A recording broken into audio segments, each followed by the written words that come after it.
Chers amis du Souviens-toi, bonjour et bonsoir, dépendamment de l'heure où vous êtes branchés. Nous prenons le plaisir à saluer et à accueillir Franck aujourd'hui. Salut Mackinson, salut à nos chers internautes. C'est toujours avec le même plaisir, le plaisir qui ne se tarit jamais, que nous présentons aujourd'hui pour encore analyser et apporter jusque chez nos internautes notre émission habituelle Souviens-toi. Nous faisons cette vidéo pour vous demander d'abord de vous abonner à notre chaîne.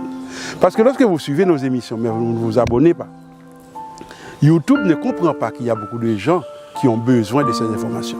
Donc vous devez vous abonner. Et comme ça, YouTube va interpréter votre abonnement comme signifiant que cette émission est importante. Vous devez après, en regardant les émissions, mettre un like. Et vous devez activer la cloche de notification. OK? Et vous devez partager les émissions.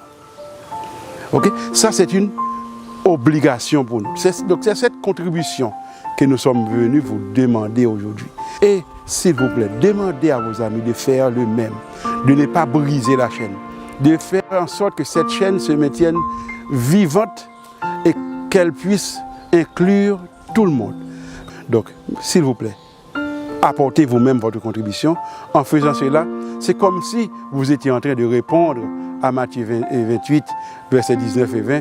C'est comme si vous étiez en train d'aller et d'annoncer la bonne nouvelle, vous aussi. Car cette émission est conçue pour que la bonne nouvelle du royaume de Dieu puisse parvenir à tout le monde du monde francophone, où qu'il se trouve sur la planète. Souviens-toi. Et qu'est-ce que la Genèse a à nous enseigner sur l'environnement naturel, donc sur l'importance de l'environnement naturel dans la structure sociale. Qu'est-ce que la Genèse nous présente? C'est que la Genèse nous présente, je dirais, une option privilégiée pour un environnement qui soit le plus proche possible de la nature. OK? Et je crois que dans les premières émissions, je ne peux pas me rappeler exactement laquelle actuellement, mais dans les premières émissions, nous avions fait remarquer que l'idée de se sédentariser dans les villes n'est pas une idée qui vient de Dieu.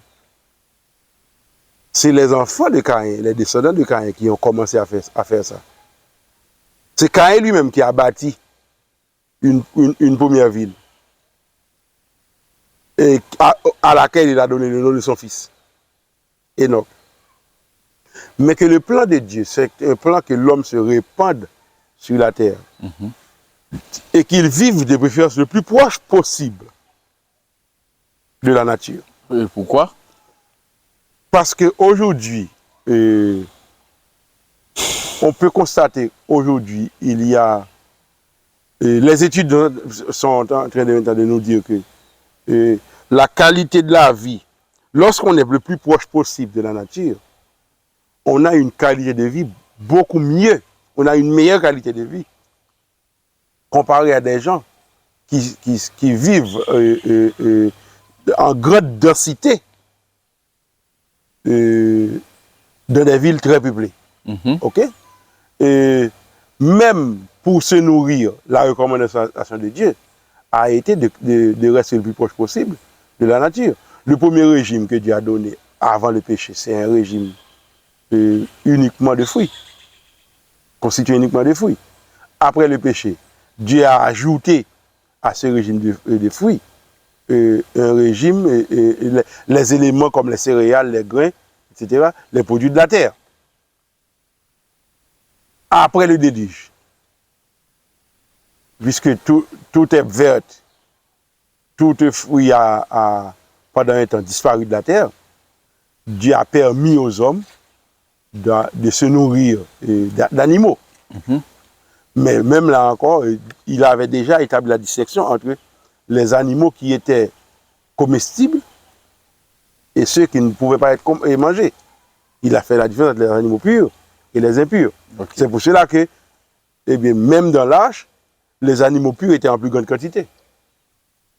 Là où l'on avait une paire parmi les animaux impurs, on avait sept paires pures parmi les animaux purs. Et Dieu leur a donné ça à Noé pour remplacer l'herbe verte.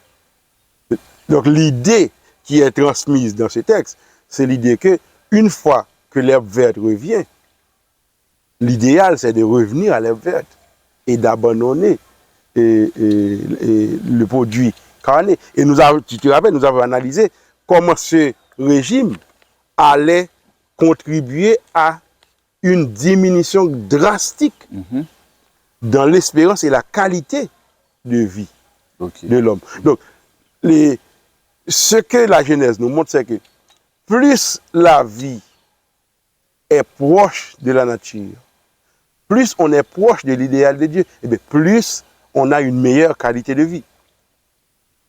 Ce qui nous permet de comprendre que, eh bien, plus on s'éloigne de ce cadre naturel, eh bien, plus on court le risque d'avoir une qualité de vie défectueuse. On peut le dire comme ça.